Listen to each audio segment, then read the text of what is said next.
Rahasia Akar Pinus, Harta Karun Awet Muda, Seni Ilahi Penggabungan, episode 13. Ini benar-benar kesalahpahaman besar. Saya akan segera menelepon putri saya dan memintanya untuk membebaskan Anda, kata Tan Wong dengan hormat. Putri Anda? Siapakah dia? Liu Chao terkejut. Namanya Tan Peilan, polisi wanita yang memimpin penggerbekan kasino hari ini, jelas Tan Wong. Ini? Liu Chao terkejut. Ini terlalu kebetulan. Ayah, datanglah dan selamatkan aku. Preman ini telah menangkapku dan mengancamku. Tan Peilan juga mendengar suara Tan Wong di telepon. Awalnya, dia bingung, bertanya-tanya dari mana Liu Chao mendapatkan telepon itu dan apakah dia sedang berpura-pura. Tetapi setelah mendengarnya, dia akhirnya yakin bahwa suara di telepon itu memang suara ayahnya. Jadi dia segera berteriak. Perlan, ada apa? Tanya Tan Wong dengan terkejut saat mendengar itu. Direktur Tan, jangan khawatir, saya dan Peilan sedikit salah paham. Saya rasa Anda sebaiknya datang ke sini. Akan lebih baik jika kita bisa menyelesaikan masalah ini lewat telepon. Kata Liu Chao, lalu segera menutup telepon. Dasar bajingan, kenapa kau tidak melepaskanku? Teriak Tan Peilan dengan marah. Baiklah, aku akan melepaskanmu sekarang. Liu Chao dengan hati-hati melepaskannya, tetapi masih memegang erat tangan kanannya. Jelas khawatir dia akan mengamuk dan bergegas keluar mengambil pistol untuk menghadapinya. Lepaskan aku. Tan Peilan berjuang sekuat tenaga, tetapi dia tidak bisa melepaskan diri sedikit pun. Hemat energimu. Aku akan membiarkanmu pergi begitu ayahmu datang. Kata Liu Chao sambil tersenyum polos. Kau. Tan Peilan sangat marah hingga hampir pingsan, tetapi ia menghentikan perlawanannya yang sia-sia. Ia menatap Liu Chao seolah-olah ia adalah musuhnya untuk waktu yang lama, tetapi akhirnya tak kuasa menahan rasa ingin tahunya dan bertanya, di mana kau menyembunyikan ponselmu? Aku tidak akan memberitahumu, ini salahmu karena tidak menggeledahku dengan cukup teliti, kata Liu Chao sambil menyeringai jahat. Dasar bajingan, kau beneran menyembunyikan ponselmu di selangkanganmu? Tan Peilan menatap Liu Chao seolah-olah dia adalah monster. Dia memang menggeledah tubuh Liu Chao, dan dia melakukannya dengan sangat teliti. Tetapi tentu saja dia tidak menggeledah bagian selangkangannya. Biar ku beritahu, aku menyembunyikan pistol di selangkanganku, kata Liu Chao dengan serius. Apa? Kau membawa pistol? Siapa sebenarnya kau? Tan Peilan tidak memahami nada menggoda dan rayuan dalam ucapan Liu Chao dan berkata dengan tidak percaya. Ini rahasia negara, saya tidak bisa memberitahu Anda, kata Liu Chao dengan sungguh-sungguh. Kau pasti pembohong besar, penjahat besar, orang mesum, preman besar. Tan Peilan dipenuhi rasa malu dan marah ketika ia mengingat kembali saat ia dipukul pantatnya oleh Liu Chao tadi. Maafkan aku, ini salahku, tapi kau sangat cantik, mudah sekali membangkitkan hasrat fisik seorang pria. Liu Chao menjelaskan dengan lemah. Aku merasa sedikit malu, jadi aku akan membiarkanmu pergi. Setelah mengatakan itu, dia benar-benar melepaskan Tan Peilan, dan tangannya, seperti ular, langsung merayap masuk ke dalam borgol. Tan Peilan tentu saja dibebaskan. Dia masih sedikit tidak percaya, tertegun sejenak, lalu meledak seperti gunung berapi. Dia mengangkat tongkatnya dan menghujani Liu Chao dengan pukulan, sambil berteriak, dasar bajingan, aku akan menghajarmu sampai mati. Liu Chao tidak punya pilihan selain mengangkat tangannya, menggunakan borgol untuk membela diri, sambil mengeluarkan jeritan yang sangat melengking. Tepat saat itu, pintu didobrak dengan keras. Tan Wong muncul di pintu, dikelilingi oleh 4 polisi. Melihat pemandangan di dalam, wajahnya langsung pucat pasi. Ya Tuhan, apakah Perin sudah gila? Bagaimana mungkin dia menyerang Liu Chao seperti ini? Pikiran Tan Peilan kosong sejenak, dan dia berhenti, dengan lemah menjelaskan, Pak, bukan seperti itu kejadiannya. Dia mengancam saya, jadi saya memukulnya. Dia sudah kepanasan di radiator, bagaimana mungkin dia mengancam kalian? Tan Wong dan keempat polisi itu berpikir dalam hati, tetapi tidak mengucapkannya dengan lantang. Tan Wong bergegas menghampiri Liu Chao, mengeluarkan kunci, dan membuka borgol Liu Chao sendiri. Ia berkata dengan ekspresi ketakutan, maaf, putri saya agak gegabah. Mohon jangan tersinggung, Tuan Liu. Saya mohon maaf di sini. Karena tidak ingin mengungkap identitas misterius Liu Chao, ia memilih gelar Tuan Muda Liu. Tan Peilan terkejut sekaligus marah. Tuan Muda Liu? Mungkinkah dia anak orang kaya? Atau putra seorang pejabat? Dia marah karena dialah yang mengancamnya. Bukankah seharusnya dia yang meminta maaf? Mengapa ayahnya meminta maaf kepadanya? Tidak apa-apa. Saya kuat secara fisik dan saya tidak terluka. Jika itu orang biasa, mereka pasti sudah terbunuh sejak lama, kata Liu Chao. Astaga, dia benar-benar marah. Apa yang akan kita lakukan? Terlepas dari identitasnya, Kemampuan Bak Dewa yang dimilikinya adalah sesuatu yang tidak boleh kita sakiti. Jantung Tan Wong Wang berdebar kencang, dan wajahnya berubah drastis. Bajingan, bajingan, aku akan melawanmu sampai mati. Tan Peilan sangat marah hingga hampir gila, lalu menyerbu Liu Chao, memukul dan menendangnya. Tan Wong Wang ketakutan. Dia menarik Tan Peilan menjauh, menatapnya dengan mata memohon, dan berkata dengan suara berlinang air mata, "Peilan, tolong dengarkan ayahmu dan berhenti membuat masalah, oke?" Tan Peilan merasakan sakit yang menusuk di hatinya. Ia belum pernah melihat ayahnya tanpa begitu ketakutan sebelumnya. Jadi bagaimana mungkin ia berani kehilangan kendali emosi? Ia pun mengangguk patuh. "Tuan Muda Liu, putri saya baru saja lulus dari Akademi Kepolisian dan belum mengerti banyak hal," kata Tan Wong Wang dengan cemas. "Tidak apa-apa, aku tidak marah. Bagaimana kalau begini? Ajak dia makan malam denganku. Dan ini akan menjadi akhir dari semuanya," kata Liu Chao. "Karena kecerobohannya, aku belum makan malam." "Terima kasih, Tuan Muda Liu." Tan Wong Wang sangat gembira dan berkata dengan penuh syukur. Kemudian dia berkata kepada Tan Peilan, yang gemetar karena marah, "Peilan, kau baru saja berjanji pada ayah untuk patuh. Cepat aja komandan makan malam." Tan Peilan tidak punya pilihan selain setuju. Tetapi diam-diam ia berpikir dengan waspada. Dia mesum sekali. Dia ingin aku makan malam dengannya? Apakah dia ingin melakukan itu padaku?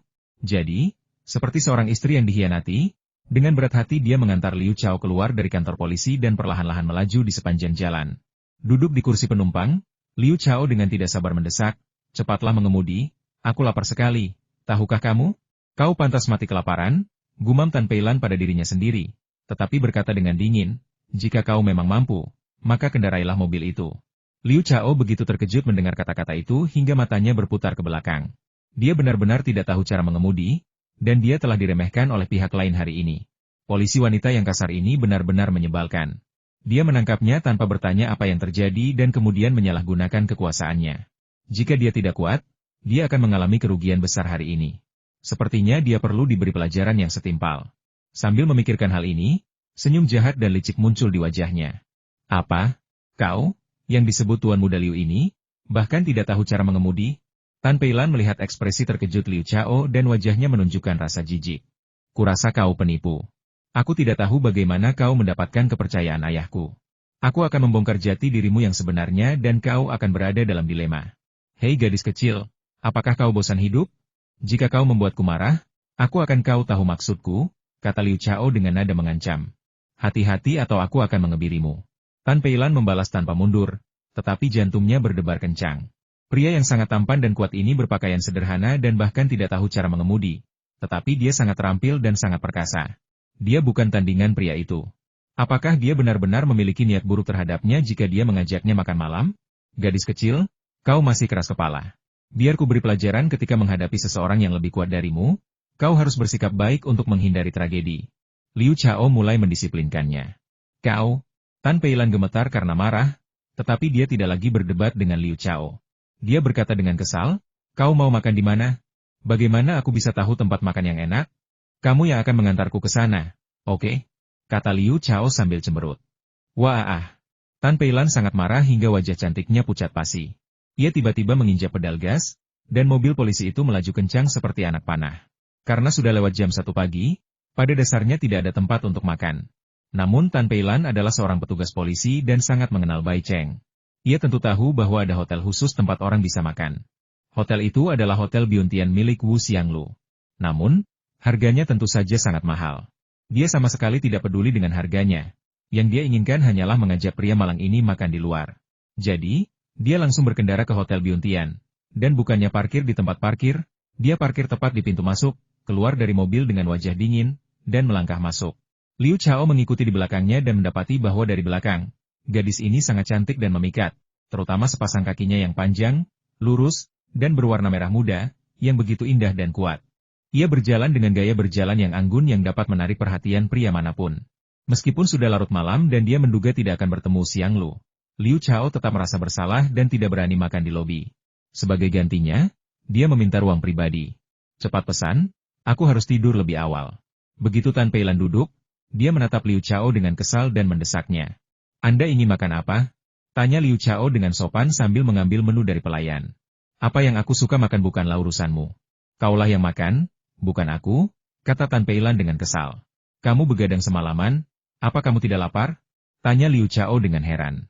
Aku tidak lapar. Tan Peilan memalingkan kepalanya ke samping, seolah-olah bahkan menatap Liu Chao pun akan membuatnya kesal. Jadi Liu Chao mengabaikannya dan memesan lebih dari selusin hidangan sekaligus. Ketika hidangan disajikan, dia mulai melahapnya, makan dengan mulut penuh minyak, dan bahkan menghabiskan 10 mangkuk nasi sekaligus. Meskipun tidak menyukai Liu Chao, Tan Peilan tetap terkejut dan hampir tercengang. Ia berpikir dalam hati, siapa pria ini? Dia bisa makan sebanyak itu. Dan dia sama sekali tidak sopan. Dia bahkan tidak mengajakku makan bersamanya. Apakah itu berarti aku tidak berhak makan karena aku tidak memesan makanan? Akhirnya, Liu Chao, yang mabuk dan kenyang, bersendawa dan berteriak, "Pelayan, tagihannya." Pelayan yang menunggu di luar pintu masuk dan berkata dengan sopan, "Totalnya adalah 19.800. Wah, mahal sekali. Pria ini benar-benar kaya, dia rela menghabiskan uang sebanyak itu," gumam Tan Peilan dalam hati. Namun, Liu Chao mengalihkan pandangannya ke wajah cantik Tan Peilan dan berkata dengan kesal, "Bayar tagihannya? Kenapa kau berdiri di situ?" "Apa? Kau mau aku yang bayar tagihannya?" Tan Peilan sangat marah. Dia melompat dan menunjuk hidungnya sendiri. "Tentu saja. Jika aku tidak ingin kau membayar, apakah aku akan mengajakmu makan malam denganku?" "Aku tidak gila," kata Liu Chao sambil ikut melompat. "Hari ini, Tuan Wu mengundangnya makan malam, yang pastinya jauh lebih mewah dan berkelas daripada makan malam ini." Namun, ia melewatkannya karena Tan Peilan. Setelah kelaparan sepanjang malam, ia merasa seperti bisa makan seekor sapi utuh dan tentu saja ingin makan kenyang. Tapi ia tidak punya cukup uang untuk membayar tagihan. Lagi pula, terakhir kali ia telah menyimpan hampir semua uangnya di rekening deposito tetap, dan ia bahkan tidak bisa menggunakan kartunya. Itulah mengapa ia meminta Tan Peilan untuk makan malam bersamanya, agar Tan Peilan yang membayar tagihan dan memberinya sedikit hukuman. "Apa? Kau menyuruhku keluar bersamamu agar aku yang membayar makananmu?" Tan Peilan masih tidak percaya dengan apa yang didengarnya dan bertanya dengan suara keras lagi. "Tentu saja itu tujuanku. Apa kau pikir aku mengejarmu? Atau aku akan membawamu ke hotel?" kata Liu Chao. "Kau, bajingan. Kenapa aku harus membayar untukmu?" Tan Peilan memang sudah curiga sebelumnya dan khawatir Liu Chao akan mengganggu atau mengancamnya lagi. Namun, setelah mengetahui kebenarannya, dia tidak perlu khawatir lagi. Tapi dia merasa telah menerima pukulan terberat dalam hidupnya. Kecantikan yang tak tertandingi seperti dirinya sama sekali diabaikan oleh pria ini. Yang lebih menjengkelkan lagi adalah dia memperlakukannya seperti orang bodoh. Seharusnya seseorang mentraktirku makan besar hari ini, tapi kecerobohanmu menundanya, membuatku kelaparan sampai sekarang. Aku hanya bisa makan seadanya, jadi tentu saja kau yang harus membayar tagihannya, kata Liu Chao dengan nada datar. Kau makan sembarangan, tapi kau menghabiskan 19.800 yuan. Tahukah kau? Tan Peilan sangat marah hingga hampir muntah darah. Jika Liu Chao hanya menghabiskan 100 atau 200 yuan, dia tidak akan keberatan membayar tagihannya. Tetapi dia makan begitu banyak, yang setara dengan gaji beberapa bulannya. Bagaimana mungkin dia bisa membayar makanannya? "Nak, kaulah yang membawaku ke sini untuk makan. Nafsu makanku besar, dan demi Tuhan, aku tidak memesan hidangan mahal. Kalau tidak, harganya bukan 19.800 yuan, melainkan ratusan ribu yuan," kata Liu Chao dengan sungguh-sungguh. Aku tidak membawa uang sebanyak itu, kau harus membayarnya sendiri, kata Tan Peilan, berusaha keras menahan amarahnya. "Saudaraku, meskipun aku sangat kaya, hari ini aku hanya membawa ponselku. Aku tidak membawa dompet, jadi kamu yang harus membayar tagihannya. Atau, aku akan menelepon ayahmu dan memintanya datang dan membayar," kata Liu Chao setengah bercanda. Kau yang paling jahat." Tan Peilan sangat marah hingga hampir pingsan. Ia berkata dengan geram, "Jangan pukul aku akan memukulmu sendiri. Aku akan menyuruhnya datang dan membayar tagihannya." Lalu dia berjalan ke samping, menghubungi nomor Tan Wang, menjelaskan situasinya, dan menyimpulkan dengan berkata, "Ayah, sebenarnya siapa dia? Bagaimana dia bisa menindas orang seperti ini?" "Peilan, dia sebenarnya tidak menindasmu. Kaulah yang menindasnya. Mungkin dia jatuh cinta padamu dan ingin meninggalkan kesan mendalam padamu. Dengarkan ayahmu, bayar tagihannya dengan patuh, dan aku akan menggantinya nanti." Tan Wang menutup telepon setelah mengatakan itu. Halo, siapa sebenarnya dia?" teriak Tan Peilan ke telepon, tetapi yang didapatnya hanyalah nada sibuk. Dia sangat marah hingga hampir menghancurkan ponselnya. Dia menatap Liu Chao dengan marah dan berkata dengan tegas, "Aku akan membayar tagihannya, tetapi kau harus memberitahuku siapa dirimu." "Siapa sebenarnya dirimu?" "Baiklah, sejujurnya, ayahku dan ayahmu adalah rekan seperjuangan. Mereka membuat perjanjian saat masih di militer bahwa jika anak-anak mereka laki-laki, mereka akan menjadi saudara angkat, dan jika laki-laki dan perempuan, mereka akan menjadi suami istri. Apakah kamu mengerti sekarang? Kata Liu Chao dengan serius. Apakah ini benar? Tan Peilan langsung merasa gugup. Ia belum pernah mendengar ayahnya menyebutkan hal ini sebelumnya. Namun, ayahnya memang pernah bertugas di militer dan memiliki beberapa saudara laki-laki yang sangat baik, beberapa di antaranya bahkan menjadi sangat sukses. Mengapa ayahnya bertingkah aneh dan gagap hari ini? Mungkinkah dia benar-benar menantu pilihan ayahnya? Tentu saja itu benar. Aku datang jauh-jauh dari Yanjing untuk menemuimu, tapi aku tidak pernah menyangka kita akan bertemu dalam keadaan seperti ini. Liu Chao hampir tertawa dalam hati, tetapi wajahnya tetap tanpa ekspresi saat berbicara dengan nada serius. Kau, sebaiknya kau kembali ke Yanjing sekarang juga. Biar kukatakan, aku tidak akan pernah menikahimu, kata Tan Peilan dengan marah, lalu menggesek kartunya untuk membayar tagihan. Kemudian, di bawah tatapan aneh pelayan, keduanya berjalan keluar dari hotel. Tan Peilan tiba-tiba berhenti dan menoleh ke Liu Chao, yang mengikutinya dari dekat, sambil berkata, dasar bajingan, aku sudah selesai makan denganmu dan membayar tagihannya. Kenapa kau masih mengikutiku? Perin, kau tahu, aku tidak punya uang sepeser pun. Ini tengah malam, dan aku tidak punya pilihan selain tidur di tempatmu.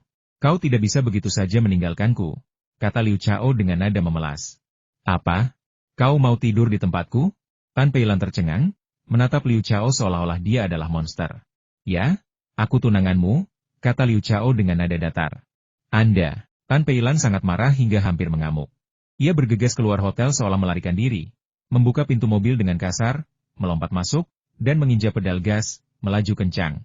Suaranya, yang terdengar seperti campuran amarah dan kemenangan, terdengar dari kejauhan bajingan. Sebaiknya kau kembali ke Yanjing. Jika kau berani menggangguku lagi, aku akan mengebirimu. Hahaha, Liu Chao membungkuk dan tertawa terbahak-bahak, merasa sangat lega. Ia akhirnya melampiaskan kekesalannya karena diborgol dan dibawa ke kantor polisi sepanjang malam. Lagi pula, ia juga telah menyiksa gadis itu sepanjang malam dan berhasil membuatnya melarikan diri dalam keadaan kacau. Lalu dia ragu-ragu. Rumahnya berada di pinggiran Baicheng, dan akan memakan waktu lebih dari 1 jam dengan taksi. Haruskah dia pulang sekarang atau besok? Baiklah, lebih baik pulang besok. Kalau tidak, pulang sekarang akan membangunkan ayahku dan mengganggu tidurnya, yang tentu tidak baik. Lagi pula, ayahku adalah sopir taksi, dan tidur yang cukup sangat penting baginya. Tapi di mana sebaiknya kita bermalam? Haruskah saya menelepon Wu Xianglu? Atau haruskah kita kembali ke sekolah dan mengunjungi rumah kepala sekolah? Atau kita bisa menginap di rumah Wang Jun? Sepertinya rumah Wang Jun tidak jauh dari sini.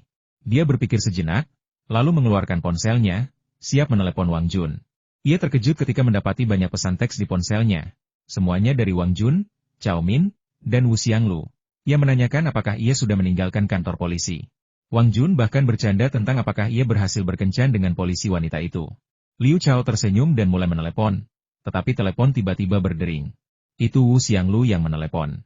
Dia terkejut. Astaga, Wu Xianglu masih terjaga di jam segini. Apakah dia menemukannya di depan pintu rumahnya? Haruskah dia menjawab atau tidak? Liu Chao akhirnya mengertakkan giginya, menekan tombol jawab, dan menempelkan telepon ke telinganya. Sebelum dia sempat berbicara, suara Wu Xianglu yang bersemangat terdengar di telepon kakak Chao. Aku benar-benar melihatmu di depan pintuku. Apakah kau datang menemuiku? Kenapa kamu belum tidur juga? Tanya Liu Chao dengan sedikit kesal. Aku sudah tertidur, tapi tiba-tiba terbangun dan tidak bisa tidur lagi. Jadi aku berdiri di balkon memandang pemandangan malam. Aku melihat ke bawah dan melihatmu. Tunggu sebentar, aku akan segera turun menjemputmu. Wu Xianglu menyelesaikan ucapannya dengan cepat lalu menutup telepon. Tidak mungkin, apakah itu mungkin? Liu Chao benar-benar terkejut. Apakah Wu Xianglu memiliki semacam kemampuan khusus? Setelah menunggu sekitar 5 menit, Wu Xianglu, yang secantik peri dari surga, keluar dari hotel dengan aroma yang anggun dan elegan. Ia berlari menghampiri dengan senyum menawan, dengan berani merangkul leher Liu Chao, dan berkata dengan senyum manis, Kakak Chao, ini benar-benar luar biasa. Mungkinkah kita benar-benar pasangan di kehidupan kita sebelumnya? Ini pasti suatu kebetulan. Liu Chao merasa bingung. Bagaimana mungkin dia bisa menolak wanita yang begitu cantik dan harum yang menerjang kepelukannya? Untungnya, Wu Xianglu tidak berlama-lama dalam pelukannya. Ia segera melepaskan leher Liu Chao dan bertanya dengan manis, Kakak Chao, ada apa kau mencariku di jam segini? Yah, bukan apa-apa. Aku baru saja dari kantor polisi dan berencana menginap di rumah Wang Jun lalu pulang besok. Lagi pula sudah terlalu larut. Liu Chao berkata dengan agak canggung. Ya Tuhan, Apakah kau terpikat oleh polisi wanita cantik itu? Kau sudah terlambat sekali. Seru Wu Xianglu kaget. Wajah cantiknya memerah, dan dia berkata dengan malu-malu, Kakak Chao, sebenarnya kau ingin menginap di rumahku, tapi kau merasa sedikit tidak nyaman di sini. Jadi kau ragu-ragu, kan? Hahaha, ini kesalahpahaman besar. Aku tidak bisa membersihkan namaku bahkan jika aku melompat ke Sungai Kuning. Liu Chao menghela napas panjang dalam hatinya, tetapi dia benar-benar tidak bisa menyangkal pihak lain. Jadi dia berkata samar-samar, aku hanya lewat di dekat Hotel Biontian dan teringat bahwa ini adalah rumahmu. Jadi aku mampir sebentar. Wu Xianglu yakin bahwa Liu Chao berbohong, jadi dia tidak membongkar kebohongannya. Sebaliknya, dia menggenggam tangan Liu Chao dan berkata dengan senyum genit, Kakak Chao, mari kita masuk. Apakah ini nyaman? Tanya Liu Chao ragu-ragu. Tentu saja ini nyaman. Orang tuaku tidak tinggal di sini. Aku tinggal sendirian, kata Wu Xianglu dengan malu-malu. Orang tuamu tidak tinggal di sini. Jadi bagaimana bisa begitu nyaman? Liu Chao bingung. Ia terbewildered saat Wu Xianglu menariknya masuk ke hotel, naik lift, dan membawanya ke lantai atas, tempat mereka memasuki suite Wu Xianglu. Suite ini begitu mewah sehingga Liu Chao hampir tidak percaya. Dengan berbagai peralatan dan furnitur kelas atas yang memukau, karpet merah, dan jendela lebar dari lantai hingga langit-langit yang menawarkan pemandangan panorama lanskap malam Yanjing yang indah. Saudara Chao, silakan duduk. Wu Xianglu mengundang Liu Chao untuk duduk di sofa kulit merah mewah di aula. Lalu ia sibuk membuat teh dan mengupas buah untuk Liu Chao seperti kupu-kupu yang bahagia. Dia bahkan menelepon sekretarisnya untuk membawakan sebungkus rokok. Dia tahu bahwa Liu Chao sesekali merokok, dan akan tidak pantas jika tidak menawarinya rokok karena dia adalah tamu di rumahnya hari ini. Tak lama kemudian, seorang wanita muda yang tinggi dan cantik dengan rambut panjang terurai anggun masuk, menyerahkan sebungkus rokok Zonghua kepada Wu Xianglu, dan berkata dengan menawan, Ketua, ini rokok yang Anda inginkan. Namun, matanya tertuju pada Liu Chao, yang duduk santai di sofa. Ia bertanya-tanya siapa orang ini, mengapa ketua memperlakukannya begitu hangat, dan apakah rokok itu untuknya. Ketua sangat tidak menyukai orang merokok dan tidak pernah mengizinkan siapapun merokok di ruangannya. Saudara Chao, mau merokok? Wu Xianglu dengan cepat membuka kotak rokok, mengeluarkan sebatang rokok, dan dengan senyum menawan, menyodorkannya ke bibir Liu Chao. Liu Chao memasukkan rokok ke mulutnya, senyum cerah teruk di wajahnya. Ada pepatah lama sebatang rokok setelah makan lebih baik daripada menjadi dewa. Dia baru saja makan enak dan merasa sedikit mabuk, dan Wu Xianglu benar-benar mengabulkan keinginannya. Dia benar-benar tahu cara menyenangkan orang.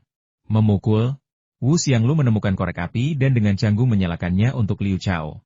Setelah Liu Chao menghisap dengan puas dan menghembuskan asap berbentuk cincin, dia menatapnya dengan mata jernihnya dan berkata, Kakak Chao, caramu merokok sangat keren, bisa membuat banyak wanita cantik terpukau. Mendengar itu, sekretaris cantik yang berjalan perlahan di luar hampir tersandung dan jatuh ke tanah. Astaga, apakah ketua yang biasanya cerewet itu kerasukan hari ini? Mengapa dia begitu istimewa kepada pemuda yang datang di tengah malam ini? Mengapa dia memujinya begitu tinggi? Mungkinkah anak laki-laki ini pacarnya?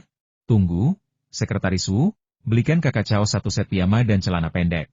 Kakak Chao akan beristirahat di sini malam ini. Wu Xianglu kemudian memberikan instruksi menarik lainnya. Di mana saya harus membelikan dia piyama dan pakaian dalam pada saat seperti ini? Sekretaris Wu merasa ingin membenturkan kepalanya ke tembok. Untungnya, Liu Chao menghentikannya, melambaikan tangannya dan berkata, Xianglu, jangan beli itu, aku punya beberapa di tasku. Mata Wu Xianglu berbinar. Liu Chao memiliki kemampuan magis. Meskipun dia tidak bisa melihat paket yang dibawanya, barang bawaannya telah menghilang begitu saja pagi ini.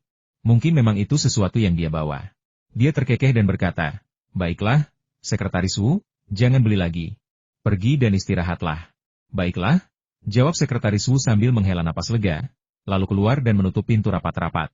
Namun, ia masih samar-samar mendengar Wu Xianglu berkata, Kakak Chao, mandilah setelah menghabiskan rokok ini, sudah larut. Ya Tuhan. Mungkinkah dia benar-benar pacar ketua? Apakah mereka sudah tidur bersama?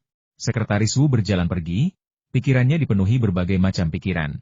Yang sedikit melegakan, namun juga sedikit mengecewakan bagi Liu Chao, adalah ketika Wu Xianglu tidak membawanya ke kamar tidurnya. Sebaliknya, ia membawanya ke kamar tamu yang mewah dan luas, sambil terkikik berkata, Saudara Chao, kau akan tidur di sini malam ini. Kamar mandinya tersedia. Ya, saya mengerti. Liu Chao menjawab dengan linglung.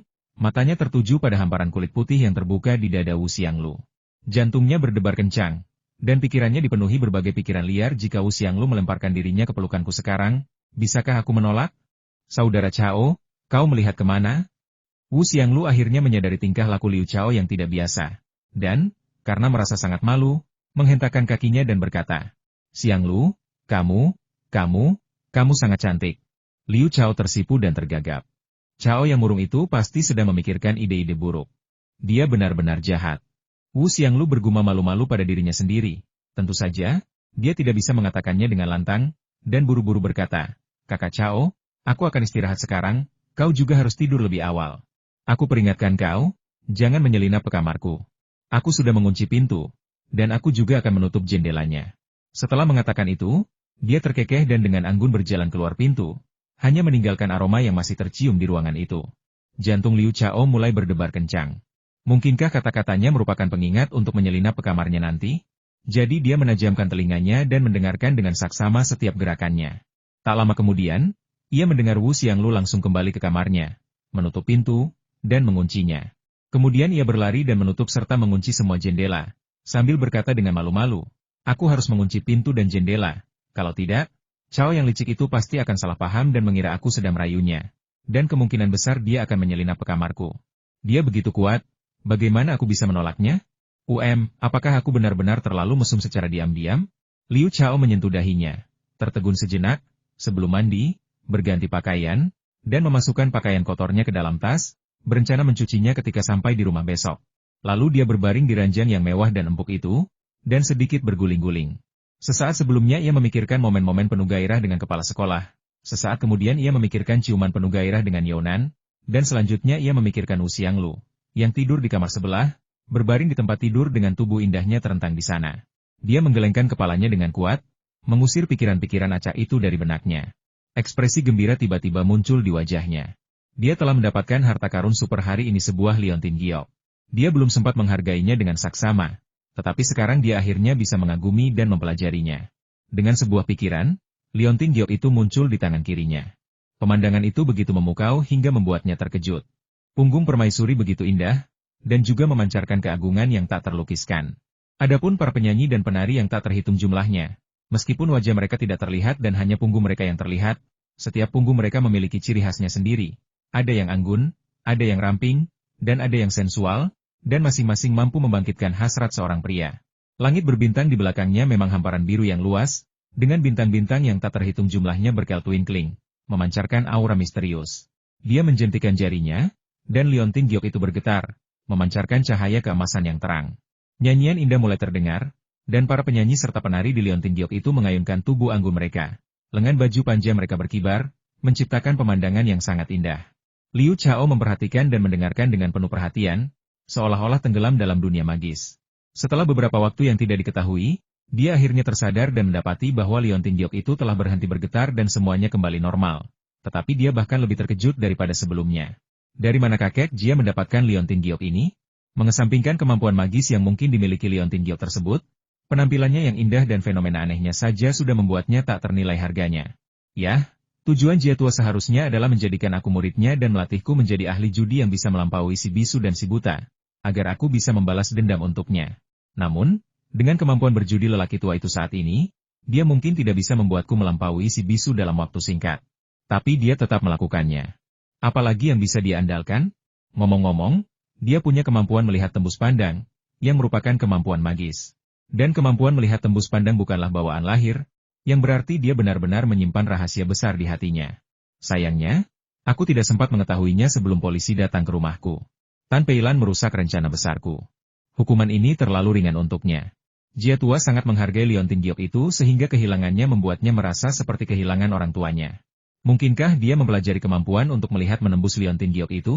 Memikirkan hal itu, Liu Chao menjadi bersemangat dan segera menggigit jarinya, meneteskan darah ke liontin giok. Namun anehnya, liontin giok itu tidak menyerap darahnya, dan tidak berubah sedikit pun. Ia bertanya dengan bingung, "Chao Shenyi, mengapa liontin giok ini tidak mengenali tuannya? Harta karun yang menakjubkan seperti itu tidak mudah terikat pada seorang pemilik. Hanya ketika kau menjadi kuat, barulah ada kemungkinan ia menjadi pemilikmu," kata instrumen Dewa Super itu dengan nada agak ragu-ragu. Sepertinya aku tidak punya cara untuk menggunakan artefak magis yang sebanding dengan instrumen Dewa Super saat ini. Liu Chao sedikit menyesal, tetapi dia tidak mau menyerah dan mulai mempelajarinya. Namun, seberapapun dia mempelajarinya, dia tidak dapat menemukan sedikit pun.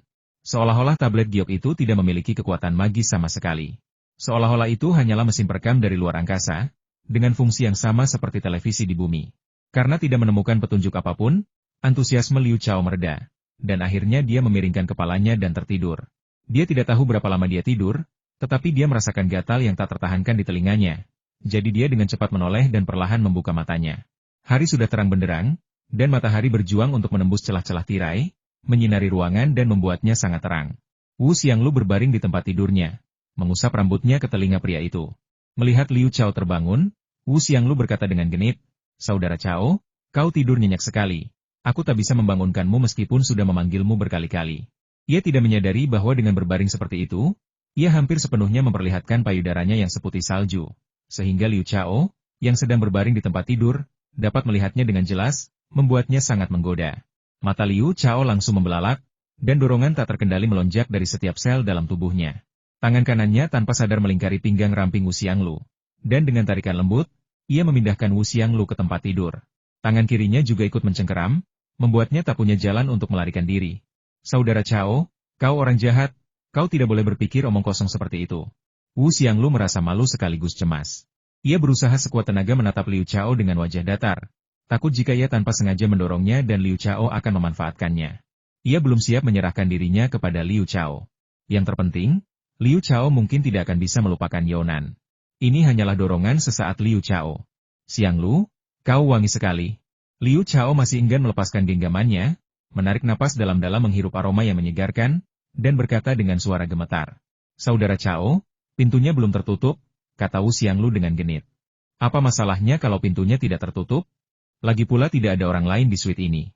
Semangat Liu Chao langsung terangkat, seolah-olah dia telah menerima dorongan yang tak terbatas.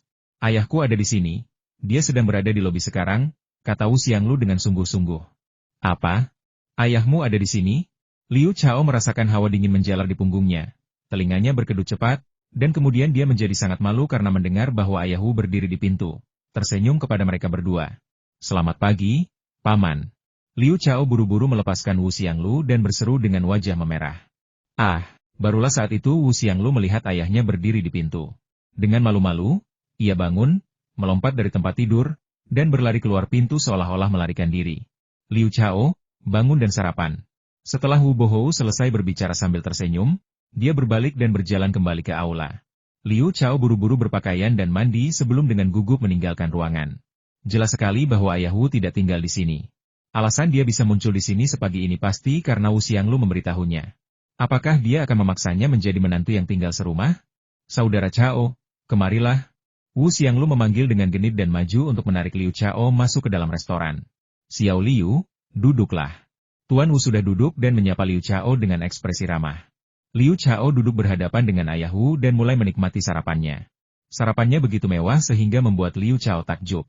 Bakpao kukus, mantou, xiaolong bao, mie beras goreng, nasi goreng telur, bubur, stik adonan goreng, pangsit kukus, telur. "Saudara Chao, jika kau ingin makan sesuatu lagi, katakan saja padaku dan aku akan menyuruh mereka membuatnya," kata Wu Xianglu dengan genit. Barulah saat itu Liu Chao teringat bahwa Wu Xianglu memiliki hotel. Bagaimana mungkin hotel bintang 5 sebesar itu tidak menyediakan sarapan lengkap? Dia segera berkata, "Itu sudah cukup, ini lebih dari cukup. Sungguh berkah bisa menikmati begitu banyak jenis makanan lezat di pagi hari. Kalau begitu makanlah lebih banyak," kata ayah Wu dan Wu Xianglu dengan gembira bersamaan. Liu Chao tidak berbasa-basi dan makan dengan lahap, melahap makanan di meja dalam sekejap. Dia makan cukup untuk setidaknya 10 orang. Meskipun Tuan Wu adalah orang yang sangat berpengalaman, ia tetap terkejut dengan apa yang dilihatnya dan hampir tidak percaya. Namun, ia dengan sopan tidak menunjukkan tanda-tanda keterkejutan. Ia mengundang Liu Chao untuk duduk di sofa di aula dan bertanya dengan penasaran, "Liu Chao, apakah kau benar-benar pahlawan cicak? Kau benar-benar menaklukkan 5 perampok bank dalam sekejap? Dan kemarin kau memenangkan harta karun yang tak ternilai harganya di kasino bawah tanah?" Liu Chao tercengang. Bagaimana ayah Wu bisa tahu semua ini? "Kakak Chao, aku tidak sengaja memberitahu ayahku tentang ini. Lagi pula, hal-hal ini bukan rahasia lagi. Banyak orang yang tahu. Kau tidak akan menyalahkanku, kan?" kata Wu Xianglu dengan malu-malu dari samping. "Kurasa Tan Wong Wang dan beberapa petugas polisi lainnya sudah tahu bahwa aku adalah manusia cicak dan orang yang menaklukkan perampok bank. Alasan mereka tidak mencariku adalah karena mereka salah mengira aku anggota kelompok tersembunyi. Adapun orang-orang yang tahu bahwa aku mendapatkan token Gio kemarin, ada cukup banyak. Mauki adalah salah satunya. Mustahil orang-orang tidak tahu. Liu Chao bergumam pada dirinya sendiri. Senyum cerah muncul di wajahnya, dan berkata, Xiang Yuan, bagaimana aku bisa menyalahkanmu? Paman pasti tidak akan memberitahu siapapun, aku sama sekali tidak khawatir. Hahaha. Wu Bohou tertawa terbahak-bahak, aku janji tidak akan memberitahu siapapun, jadi kau bisa tenang. Bolehkah aku melihat tablet giok itu? Laki-laki lebih penasaran dengan harta karun daripada perempuan. Liu Chao dapat memahami perilaku ayah Wu, jadi dia menjentikan tangan kirinya dan sebuah liontin giok muncul di tangannya, yang kemudian dia berikan kepada ayah Wu.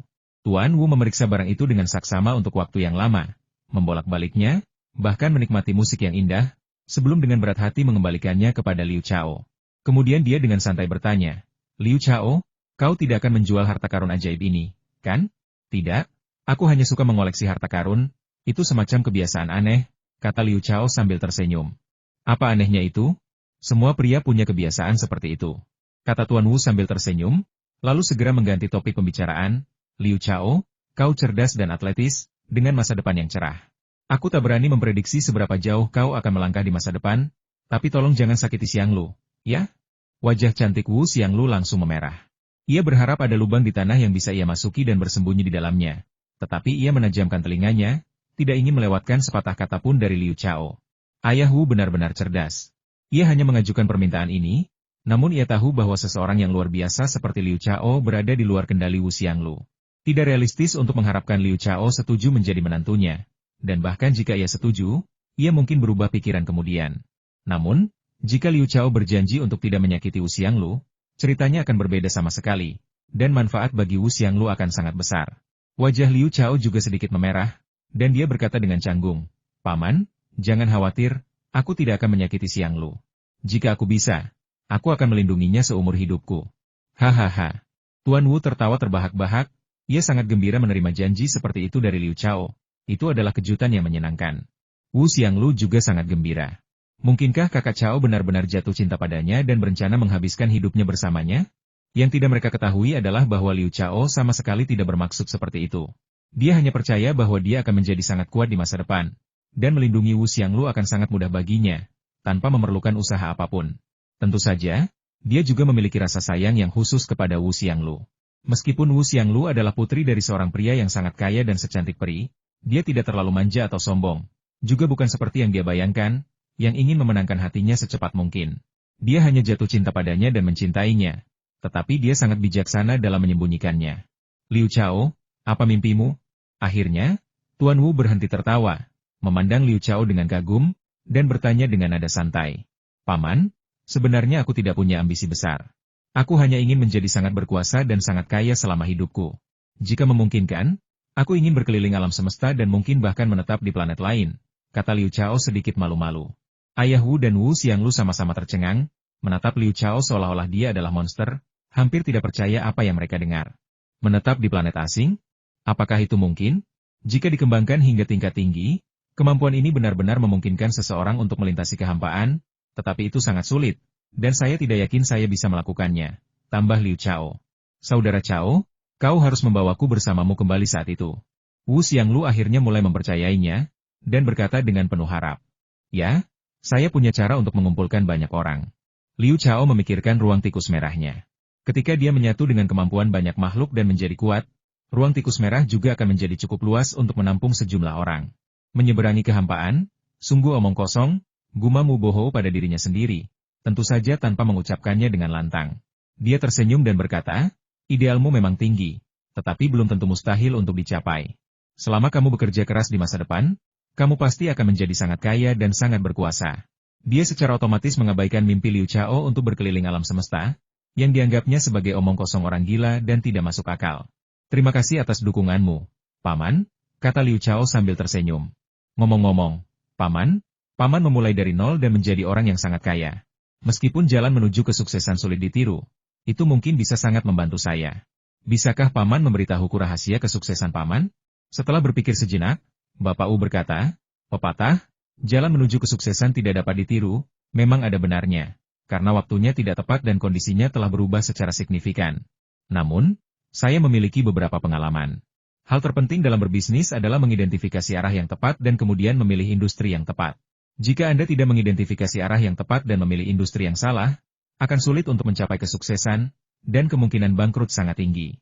Sebuah desahan terlintas di wajahnya saat ia melanjutkan, ada sebuah pepatah pria takut memilih karir yang salah, dan wanita takut menikahi pria yang salah. Saya punya banyak teman yang, seperti saya, memulai dari nol dan membangun bisnis yang sangat besar, beberapa bahkan menjadi perusahaan multinasional. Tetapi setelah 10 atau 20 tahun, mereka semua bangkrut. Ini sebagian disebabkan oleh memilih industri yang salah, tetapi tentu saja, ada banyak faktor lain juga. Ini adalah pengalaman berharga yang diperoleh melalui praktik. Liu Chao menjadi tertarik, menyesap teh kental yang diberikan Wu Xianglu kepadanya, meletakkan cangkir, dan menatap ayah Wu. Bertanya, mengapa memilih industri begitu penting, Paman? Bisakah Paman memberikan contoh untuk mengilustrasikan hal ini? Tuan Wu memandang Liu Chao dengan kagum dan berkata dengan sungguh-sungguh, banyak industri yang mengalami penurunan atau bahkan menghilang seiring perkembangan zaman, seperti pagar, telepon rumah, dan Nokia yang sedang mengalami penurunan.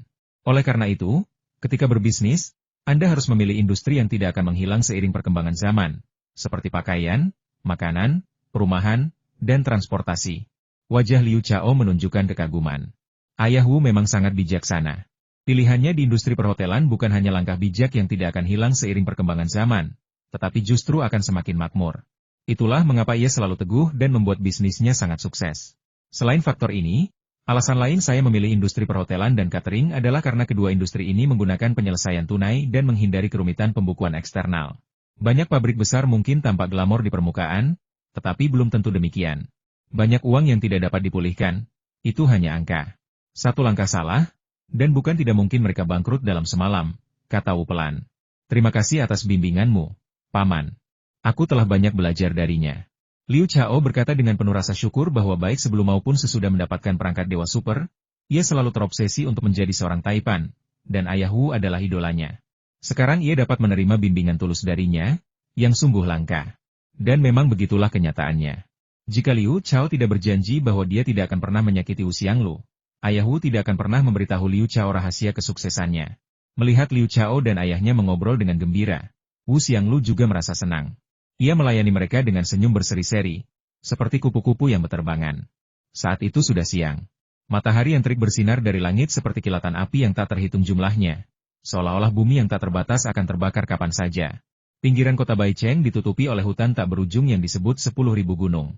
Saat ini, 10.000 gunung juga bermandikan sinar matahari yang terik. Namun, sebuah ngarai dalam yang tak bernama masih diselimuti kabut putih, dan sinar matahari yang terik sama sekali tidak dapat menembusnya. Ngarai ini sangat lebar dan memiliki medan yang sangat aneh, penuh dengan pilar-pilar batu berbagai ukuran, tinggi dan rendah, yang sangat megah. Terdengar suara dentuman aneh dari lembah itu. Itu adalah Liu Chao yang berlatih dengan sangat giat, berlari dan melompati pilar-pilar batu di ngarai seperti hantu, begitu cepat sehingga sulit untuk melihatnya dengan jelas.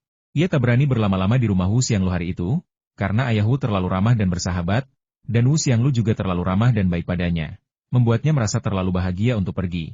Jika ia tidak hati-hati, ia mungkin benar-benar melakukan kesalahan yang tak termaafkan, dan itu akan mengerikan. Jadi sore itu dia pulang naik mobil, dan selama kurang lebih 10 hari berikutnya, dia sering datang ke ngarai terpencil ini untuk berlatih. Dia tahu betul bahwa jika dia ingin menjadi lebih kuat dengan cepat, dia perlu meningkatkan perangkat Dewa Super sesegera mungkin, sehingga perangkat Dewa Super dapat mengekstrak kemampuan biologis yang lebih canggih, seperti kemampuan magis yang dimiliki oleh hewan besar dan tumbuhan besar. Untuk meningkatkan perangkat Dewa Super secepat mungkin, dia harus menguasai dan mengintegrasikan kemampuan gabungan tersebut secara menyeluruh. Sebelumnya, dia pada dasarnya telah menguasai daya ingat lebah, kekuatan semut, keterampilan menggunakan pisau belalang sembah, dan kemampuan memanjat dinding cicak. Sekarang dia perlu menguasai sepenuhnya dan mengintegrasikan kemampuan biologis yang tersisa, yang baru sebagian dia kuasai, seperti kemampuan berbisa ular, pendengaran kelelawar, dan kemampuan melompat kutu. Setelah dia sepenuhnya mengintegrasikan semua kemampuan biologis ini di masa depan, akan jauh lebih mudah untuk mencapai penguasaan penuh. Membunuh. Liu Chao tiba-tiba berteriak, mendorong tubuhnya dari tanah dengan kedua kaki, dan melompat ke udara, membanting tinjunya ke tebing ngarai. Ledakan. Dengan suara gemuruh yang memekakan telinga, tebing itu runtuh, mengirimkan bebatuan berterbangan seperti tetesan hujan. Namun, Liu Chao menggunakan kekuatan itu untuk melontarkan dirinya ke udara, dan dengan demikian keluar dari ngarai. Dia kemudian mendarat seperti meteorit, dengan lembut menepukkan telapak tangan kirinya pada pohon pinus yang sebesar pelukan seseorang. Bang! Pohon pinus itu bergoyang sedikit lalu berhenti. Namun, jika Anda perhatikan dengan saksama, Anda dapat melihat lubang kecil di batang pohon pinus tempat racun hitam mengalir keluar. Ini tentu saja merupakan akibat dari Liu Chao yang menggunakan sifat-sifat yang sangat beracun dari ular bambu. Kami sudah sampai di rumah. Ayah akan segera kembali. Liu Chao tersenyum tipis, dengan ringan melompat ke puncak pohon, dan berjalan melintasi kanopi yang tak terbatas seperti awan dan air yang mengalir, tampak seanggun seorang dewa, tak tersentuh oleh kekhawatiran duniawi. Dia belum pernah merasa serileks dan setenang ini sebelumnya. Namun setelah 15 hari pelatihan, ia benar-benar menggabungkan kemampuan melompat seekor kutu dengan kelincahan seekor laba-laba dan kekuatan seekor semut. Ia telah mengembangkan refleks terkondisi untuk mengetahui seberapa tinggi dan jauh harus melompat serta seberapa besar kekuatan yang harus digunakan. Wah! Ekspresi gembira tiba-tiba muncul di wajahnya, dan sebuah pisau dapur muncul di tangan kirinya. Dia melemparkannya, dan dalam sekejap, pisau itu terbang jauh, mengenai seekor kambing liar tepat di lehernya, menancap dalam-dalam di mata pisau. Kambing liar itu mengeluarkan jeritan memilukan, jatuh ke tanah, menggeliat beberapa kali, lalu tergeletak tak bergerak. Liu Chao tiba dengan cepat, mengambil kambing liar itu, menimbangnya di tangannya, dan memperkirakan beratnya sekitar 70 pon. Kemudian dia berkata dengan gembira, "Hehe, aku benar-benar beruntung hari ini. Ini cukup untuk makan selama 2 hari." Karena ia berlatih setiap hari, ia mengeluarkan banyak energi, dan nafsu makannya semakin besar. 1 ekor kambing liar hanya cukup untuk dimakannya selama 2 hari. Tanpa menunda lebih lama, dia memasukkan kambing liar itu ke ruang titik merah dan terus terbang melintasi hutan yang tak terbatas, menuju pulang. Ketika dia mencapai tepi hutan, dia mendarat dan mencari di dalam hutan. Sekitar 1 jam kemudian, Liu Chao kembali ke rumah. Ini adalah apartemen dengan 2 kamar tidur dan 1 ruang tamu, berukuran sekitar 60 meter persegi, dan tentu saja sedang disewa.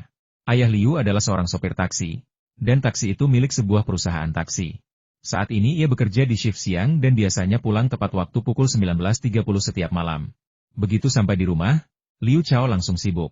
Ia dengan terampil memasak dan menyiapkan hidangan, tetapi terutama ia mengurus kambing liar itu, mengeluarkan isi perutnya, mengulitinya, dan memotong dagingnya.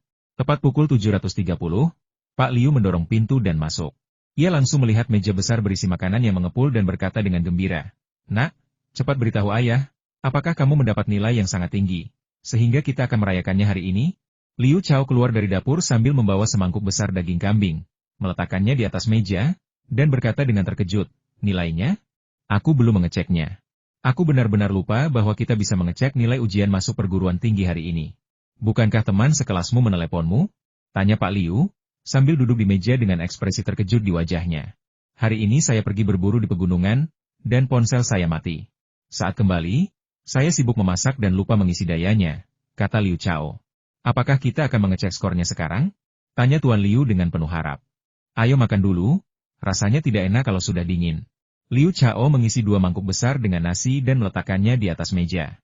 Pak Liu dengan santai menyalakan TV menggunakan remote, lalu mengambil mangkuk nasinya.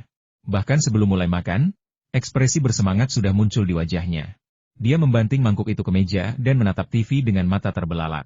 Kebetulan sekali, berita malam sedang tayang, dan penyiar wanita yang cantik itu berkata dengan senyum menawan, "Hasil ujian masuk perguruan tinggi tahun ini telah keluar. Peraih nilai tertinggi di provinsi untuk jurusan sains berasal dari SMA Baicheng nomor 1 kita.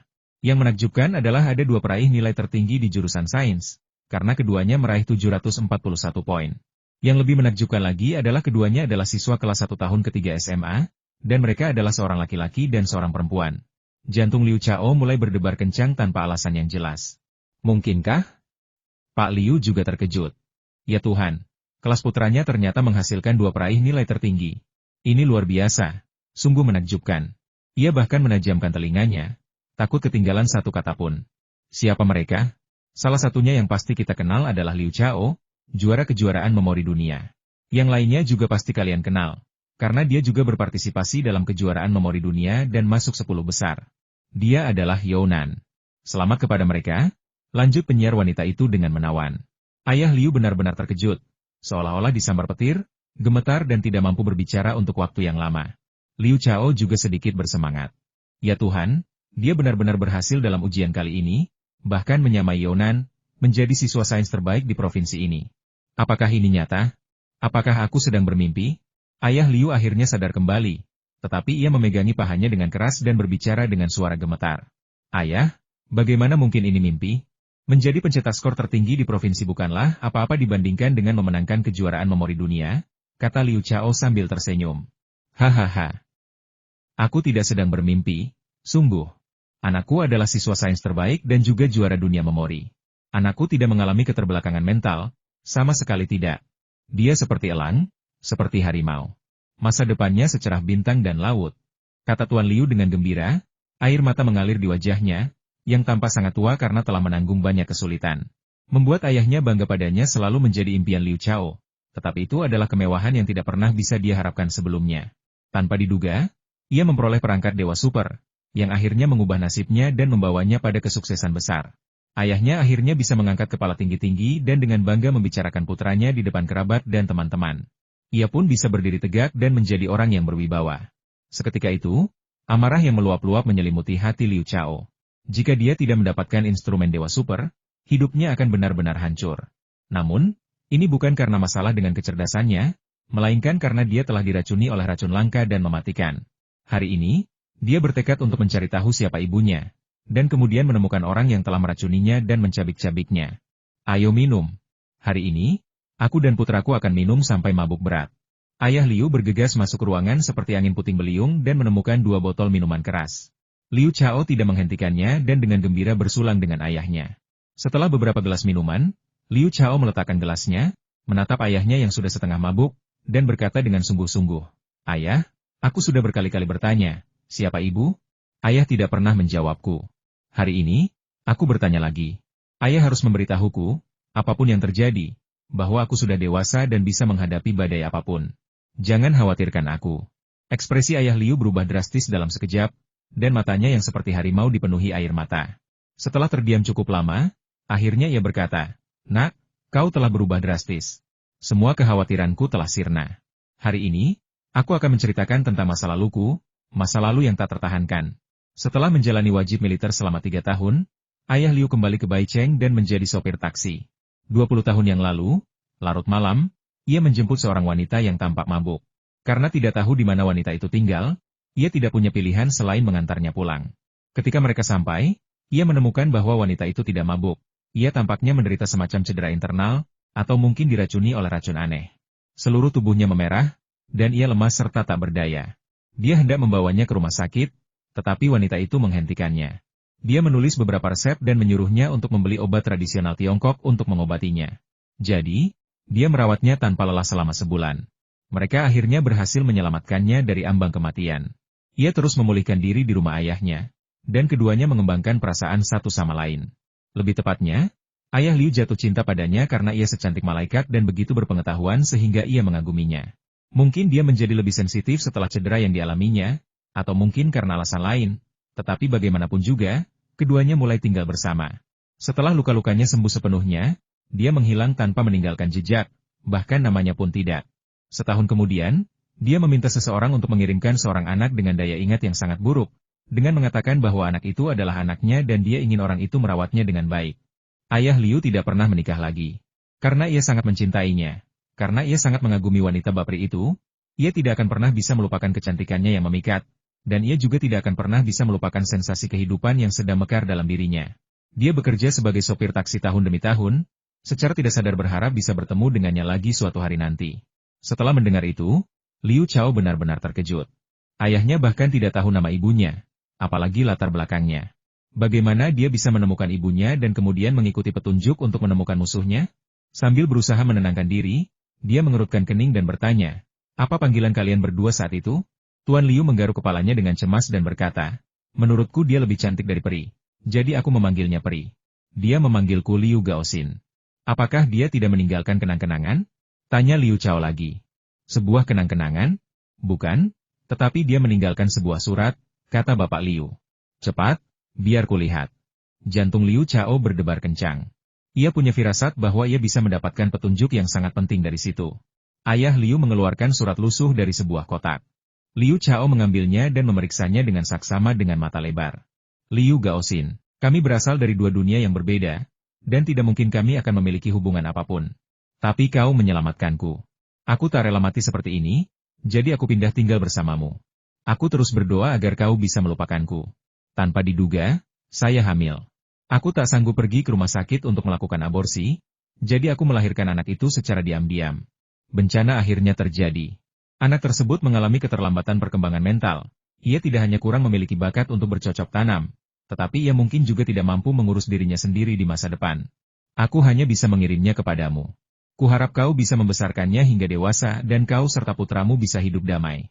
Maafkan aku, ini kesalahanku karena kalian semua terluka. Sampai jumpa. Peri, 1 September 2016. Secercah kesedihan terlintas di mata Liu Chao, dan duka yang tak berujung membuncah di hatinya. Meskipun singkat, ia berhasil menggali banyak informasi berharga dari pengalamannya sendiri. Pertama, ibunya diracuni oleh racun langka, dan dia mungkin akan meninggal jika tidak tinggal bersama ayah Liu. Ini adalah sesuatu yang tidak disadari oleh ayah Liu. Dia selalu berpikir bahwa Liu khawatir ayahnya tidak akan banyak meluangkan waktu untuk merawatnya, jadi dia setuju untuk tinggal bersamanya dan menggunakan cara-cara halus untuk membuatnya menyelamatkannya. Kedua, sang ibu tidak mengetahui bahwa anaknya mengalami keterbelakangan mental sebelum melahirkannya. Dengan kata lain, sang ibu juga diracuni oleh racun tersembunyi lain yang secara khusus menargetkan janin. Racun ini kemungkinan besar adalah racun pemutus meridian. Tentu saja, ada juga kemungkinan seseorang diam-diam meracuni Liu Chao setelah ia lahir, tetapi itu tidak mungkin. Ketiga, sang ibu pasti dibunuh oleh musuh-musuhnya. Musuh-musuh ini sangat kejam, tidak hanya bersekongkol melawan sang ibu tetapi juga melawan generasi penerusnya. Keempat, sang ibu berasal dari keluarga terkemuka dan pasti mewarisi teknik bela diri internal. Kelima, ada kemungkinan bahwa sang ibu melahirkan Liu Chao tanpa memberitahu keluarganya. Tetapi karena Liu Chao kurang memiliki bakat kultivasi dan memiliki daya ingat yang buruk, ia harus mengembalikannya kepada ayahnya. Jadi aku adalah produk dari sebuah konspirasi. Seorang yang menyedihkan dan ditinggalkan oleh semua orang. Senyum pahit muncul di wajah Liu Chao, bercampur dengan sedikit kemarahan. Nak, ibumu pasti salah. Kau tidak mengalami keterbelakangan mental, kau tidak pernah mengalaminya. Kau adalah seorang jenius super, naga sejak lahir. Aku yakin begitu dia mengetahui keadaanmu, dia pasti akan datang mencarimu. Air mata mengalir di wajah Liu, tetapi harapan dan ekspektasi terpancar dari matanya yang seperti harimau.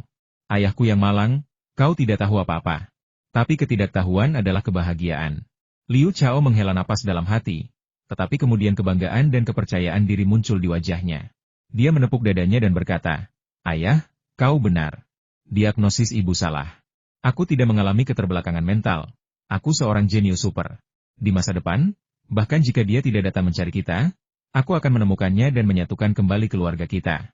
Tubuh ayah Liu gemetar tak terkendali, dan air mata mengalir deras di wajahnya. Seorang pria tidak mudah meneteskan air mata, kecuali jika hatinya benar-benar hancur. Ia menghabiskan 20 tahun membesarkan Liu Chao, berperan sebagai ayah sekaligus ibu, sambil juga menanggung tekanan luar biasa dari keterintelektualan putranya. Ini bukanlah tugas yang mudah. Ayah, besok aku akan pergi ke sekolah untuk mengisi formulir pendaftaran kuliah. Aku mendaftar ke Universitas Yenching, dan akan berangkat ke sana segera setelah itu. Aku akan menanggung biaya kuliah dan biaya hidupku sendiri. Jadi jangan merasa tertekan atau khawatir, kata Liu Chao dengan percaya diri. Kamu harus menanggung biaya kuliah dan biaya hidupmu sendiri? Bagaimana mungkin? Tuan Liu terkejut. Kakak Yun mempekerjakan saya sebagai guru di sekolah pelatihan memorinya sejak lama, dengan gaji bulanan 10.000 yuan. Saya hanya perlu mengajar beberapa kelas seminggu. Itu lebih dari cukup untuk menutupi biaya hidup saya. Adapun biaya sekolah, saya menerima hadiah 50.000 yuan karena memenangkan kejuaraan memori dunia terakhir kali, yang saya simpan di bank, kata Liu Chao sambil tersenyum. Lalu ayah akan menabung uangnya dan memberimu kejutan saat kamu menikah dan membeli rumah. Ayah Liu menatap Liu Chao dengan tatapan puas. Ayah, hari ini aku menggali poria kokos di pegunungan. Kalau ayah memakannya, itu akan sangat baik untuk kesehatan ayah. Setelah Liu Chao selesai berbicara secara misterius, sebuah poria kokos seukuran kepalan tangan muncul di tangan kirinya. Sudah bersih dan tercuci. Poria kokos ini berbeda dengan yang sebelumnya. Ini adalah jenis lain yang dia temukan. Tanaman ini tidak mengandung energi spiritual dan tidak memiliki efek magis apapun. Namun, hal itu tetap baik untuk tubuh manusia. Dan Liu Chao hanya ingin mencari alasan. Poria kokos? Itu enak sekali, kamu bisa memakannya sendiri. Tuan Liu mengambilnya, memeriksanya dengan saksama, dan berkata dengan gembira. Ayah, terakhir kali aku makan buah poria kokos ini, aku merasa lebih pintar, lebih kuat, dan lebih sehat. Maka lebih banyak tidak akan ada gunanya. Jadi, ayah harus memakannya. Lihat, ayah bahkan sudah beruban. Mungkin makan buah poria kokos ini akan membuat ayah terlihat lebih muda, kata Liu Chao. Karena tak mampu menolak, ayah Liu memakan buah poria kokos. Kemudian, Liu Chao terus bersulang untuk ayahnya, dan akhirnya berhasil membuatnya mabuk. Dia menggendong ayahnya ke tempat tidur dan membaringkannya, memegang tangan ayahnya yang tertidur lelap dengan tangan kirinya, dan berkata dalam hatinya, instrumen Dewa Super, gabungkan kemampuan abadi pohon pinus kerdil itu ke dalam ayahku. Begitu dia selesai berbicara, tangan kirinya menyala dengan cahaya hijau terang, langsung menyelimuti seluruh tubuh ayah Liu, dan proses fusi pun segera dimulai. Liu Chao memejamkan matanya dan memusatkan perhatiannya pada bilah kemajuan fusi milik ayahnya di layar virtual dalam pikirannya, yang meningkat dengan cepat. Namun, ayah Liu tidak tahu apa-apa dan tidur nyenyak, tetapi senyum tipis muncul di wajahnya, seolah-olah dia sedang bermimpi indah, atau seolah-olah dia sangat senang dan bahagia. Akhirnya, Liu Chao kehilangan kesadaran. Saat ia bangun, hari sudah subuh. Ia mendapati dirinya berbaring di tempat tidurnya sendiri, dengan ayahnya duduk di samping tempat tidur memandanginya. Ketika Liu Chao terbangun, ayahnya berkata dengan gembira, "Nak, poria kokos yang kau berikan padaku kemarin adalah obat mujarab.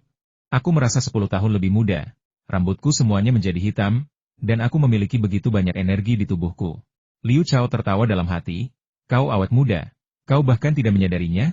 Dia berpura-pura terkejut dan dengan cermat mengamati ayahnya, menyadari bahwa ayahnya tampak jauh lebih muda, seperti pria berusia 30-an, tetapi sayangnya temperamennya tetap tidak berubah. Masih dengan penampilan yang jujur dan sederhana. Poria kokos liar benar-benar menakjubkan.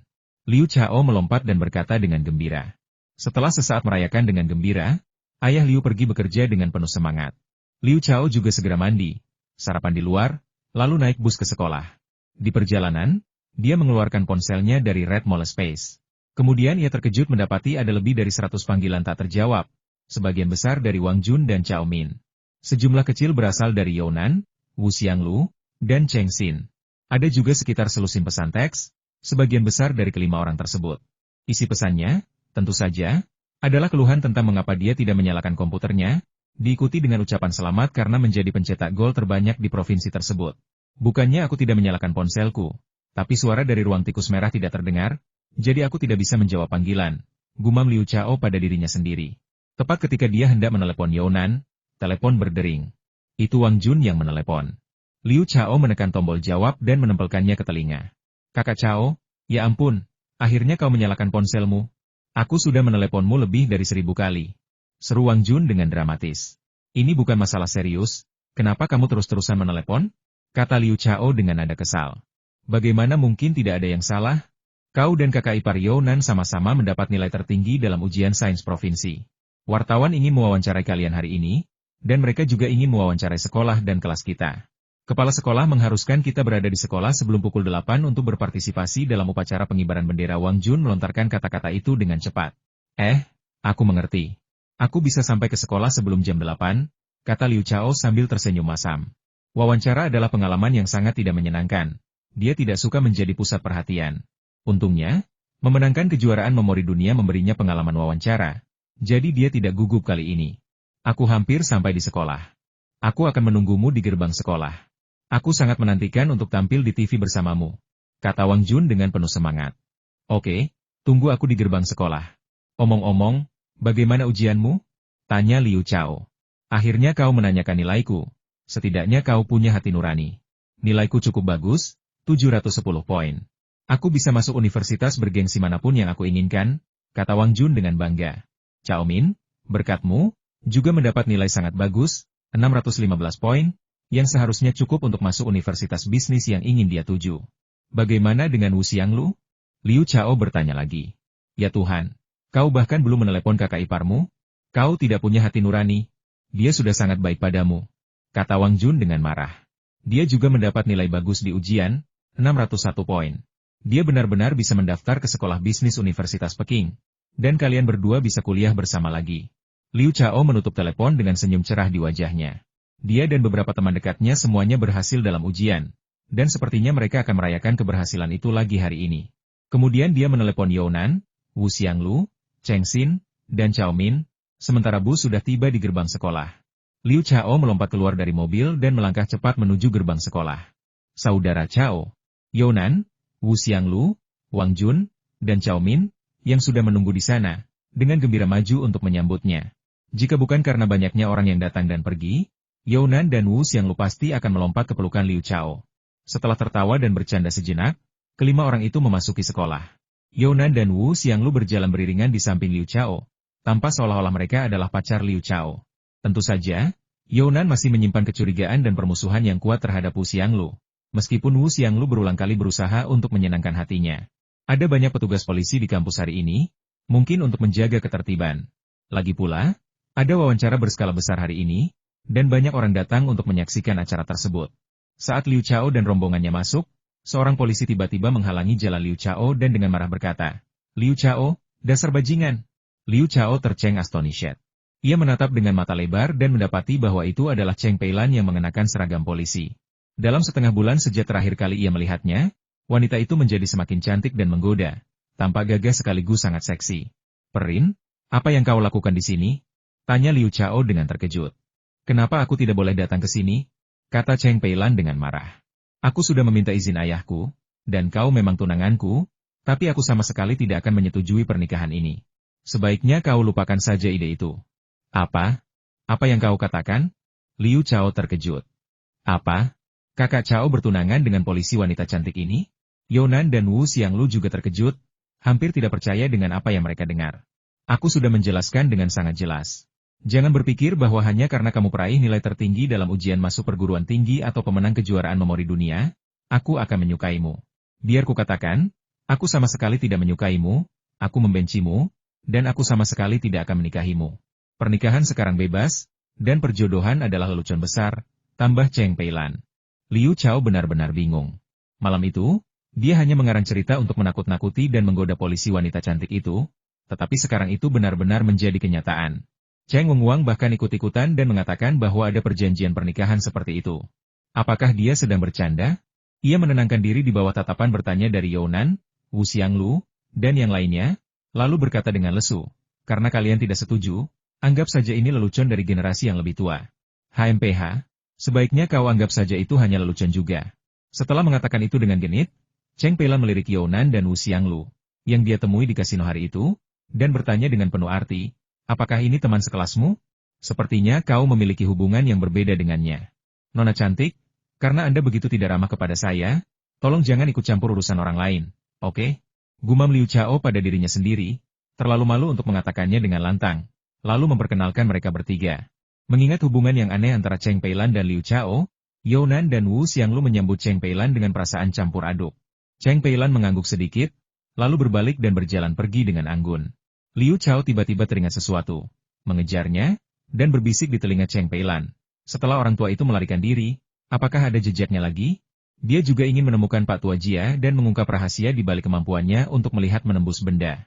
Cheng Peilan berhenti dan menatap Liu Chao dengan kesal. "Bisakah kau bicara dari jarak jauh? Jangan mengira aku benar-benar tunanganmu. Aku akan menceraikanmu sekarang juga," kata Liu Chao dengan marah. "Aku tidak bisa meminta lebih dari itu," kata Cheng Peilan dingin. Liu Chao hampir gila. Dia tidak tahu bagaimana cara menceraikan istrinya, tetapi dia tidak bisa mewujudkannya. Dia memaksa dirinya untuk menekan rasa frustrasinya dan berkata dengan lantang, "Jawab pertanyaan saya sebelumnya." "Hehe, apakah kamu marah? Kita belum pernah bertemu sebelumnya, jadi kita tidak memiliki perasaan satu sama lain." "Ini wajar," kata Cheng Peilan. Liu Chao sangat marah hingga rasanya ingin muntah darah. Ia merasa tidak ada cara untuk berkomunikasi dengan wanita ini, jadi ia diam-diam berbalik dan pergi. Suara Cheng Peilan terdengar terbawa angin. "Kau masih ingin berjudi dengan orang tua itu lagi, kan? Terakhir kali aku membiarkanmu lolos karena kita kerabat, tapi lain kali aku pasti tidak akan membiarkanmu lolos." "Seorang kerabat?" Dua urat menonjol di dahi Liu Chao, dan ia langsung berkeringat dingin. Ia mempercepat langkahnya dan berjalan pergi, berbisik kepada Younan dan yang lainnya yang masih bingung. "Cepatlah, dia agak tidak stabil secara mental." Untungnya, Cheng Peilan tidak mendengarnya. Jika tidak, dia pasti akan terlibat lagi dengan Liu Chao. Liu Chao dan keempat temannya segera tiba di taman bermain. Karena kelas-kelas lain belum memulai liburan mereka, para siswa memasuki lapangan bermain dari segala arah dan berdiri berkelompok sesuai kelas. Wu Xianglu tentu saja ikut mengantre bersama teman-teman sekelasnya. Liu Chao dan ketiga temannya juga diterima di kelas 1. Semua siswa menjadi gembira pada saat yang bersamaan dan bergegas menghampiri mereka untuk memberi selamat.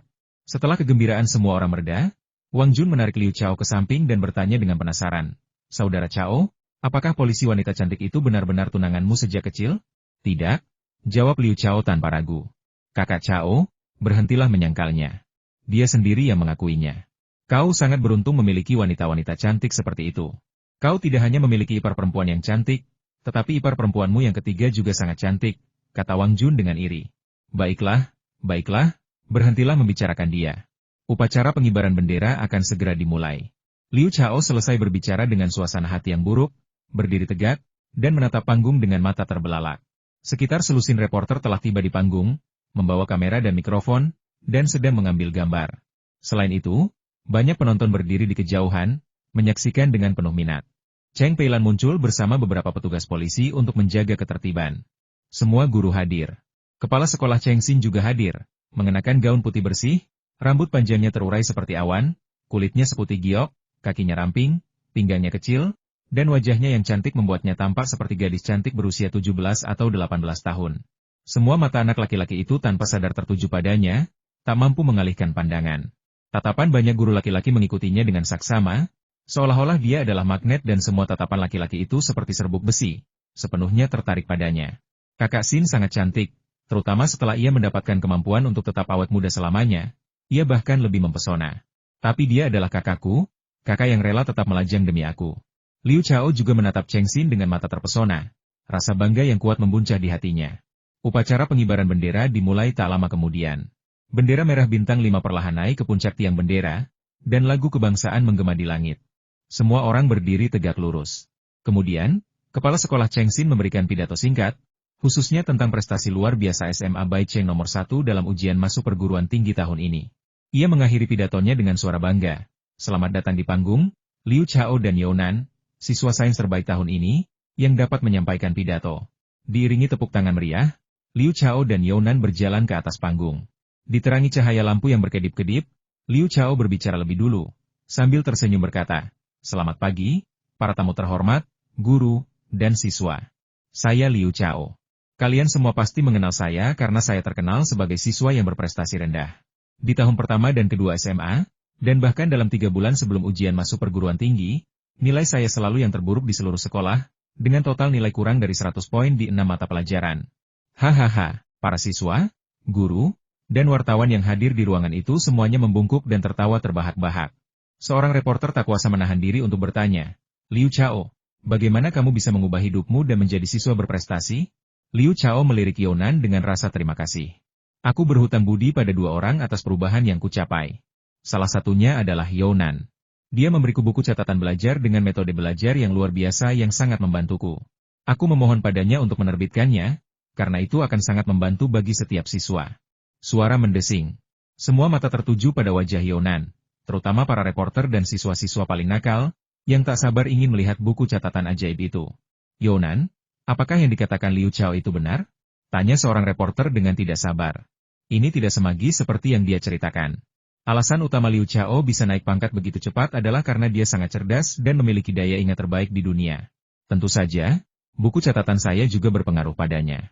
Sedikit rona merah muncul di wajah cantik Younan, membuatnya semakin berseri-seri. "Apakah Anda ingin menyumbangkan buku catatan Anda dan menerbitkannya?" tanya reporter lain dengan antusias. "Saya bersedia menyumbangkannya, tetapi mungkin tidak ada penerbit yang mau menerbitkannya." Younan memberikan tatapan genit kepada Liu Chao, seolah berkata, "Dasar mata duitan, kau benar-benar mengincar catatan saya.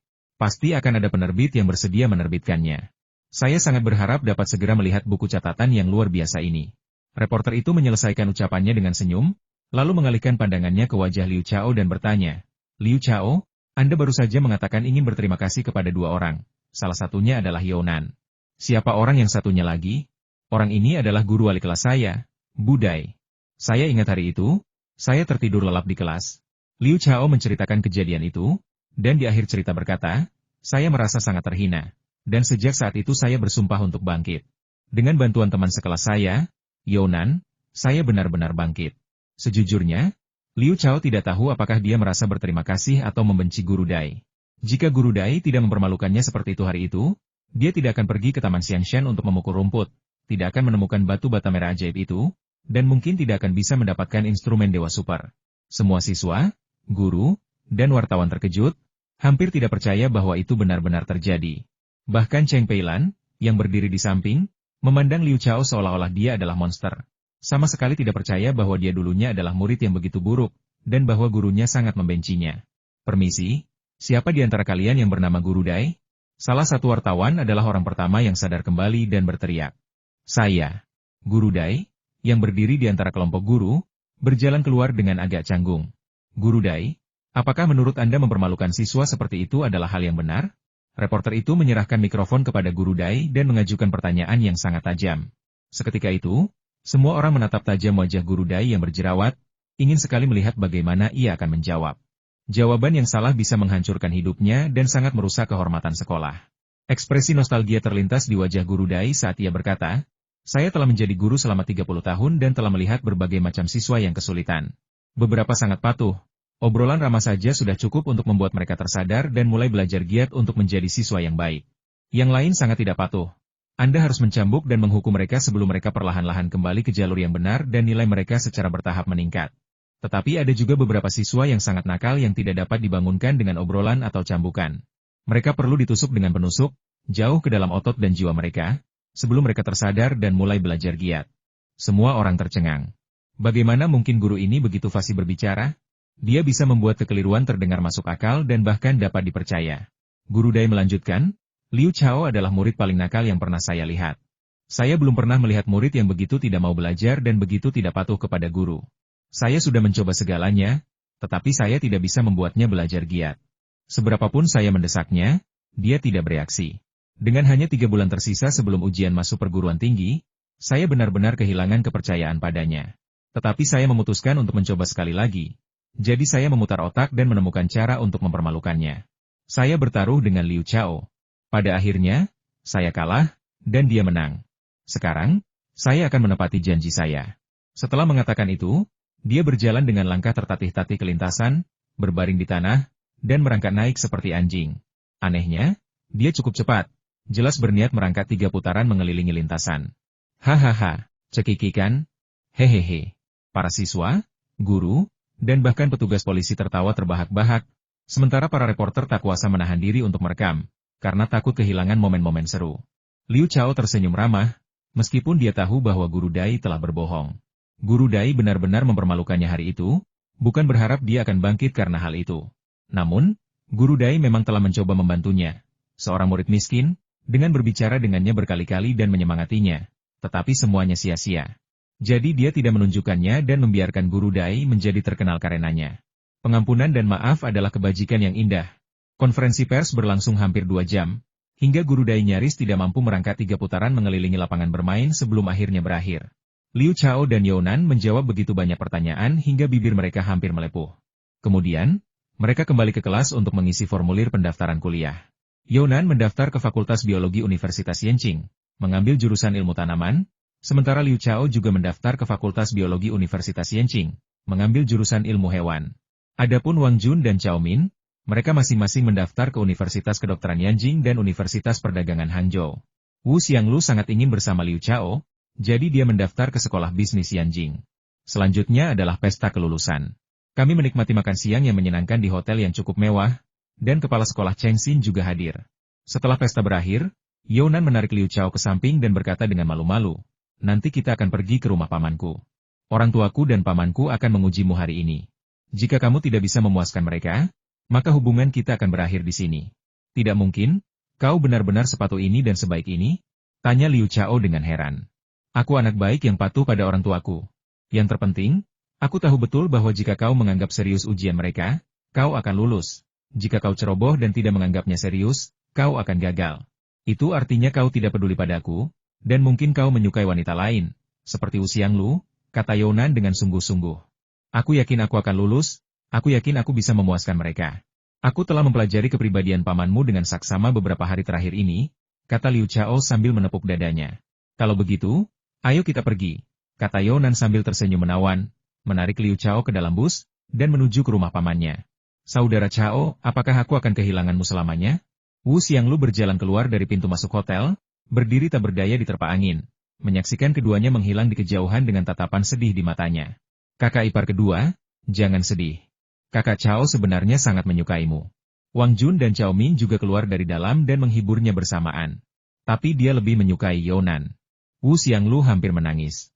"Kakak Chao bukanlah orang biasa. Aku yakin dia tidak akan menyerah padamu." Wang Jun teringat akan sosok heroik Liu Chao yang mengangkat batu besar itu. "Cinta perlu menunggu, perlu berkembang perlahan," kata Chao Min, melontarkan pernyataan yang sangat filosofis. Apakah cinta perlu menunggu? Apakah perlu berkembang perlahan? Gumam Wu Xianglu. Aku masih muda, aku mampu menunggu, dan kakak Chao layak ditunggu. Tak lama kemudian, Liu Chao menerima pesan dari Wu Xianglu saudara Chao. Aku bersedia menunggumu selama 10 tahun. Ingatlah, ada seseorang yang menunggumu selama ini. Liu Chao merasakan sakit yang tiba-tiba menusuk hatinya, dan air mata hampir menggenang di matanya. Younan melirik pesan teks itu dan menghela napas dalam hati kakak Chao terlalu luar biasa. Terlalu menarik bagi wanita, dan Wu Xianglu terlalu setia. Apakah aku salah menilainya sebelumnya? Apakah aku salah memahaminya? Ia menggenggam tangan Liu Chao lebih erat, senyum indah merekah di wajah cantiknya, dan berkata dengan suara lembut dan manis, kakak Chao, Wu Xianglu sebenarnya gadis yang baik. Aku mulai sedikit menyukainya. Mari kita habiskan lebih banyak waktu bersamanya di masa mendatang. Liu Chao terkejut dan bingung. Apa maksud Younan dengan semua ini? Sebelum ia sempat berpikir matang, Younan sudah menariknya keluar dari bus dan menuju ke area villa mewah yang terletak di antara pegunungan dan laut.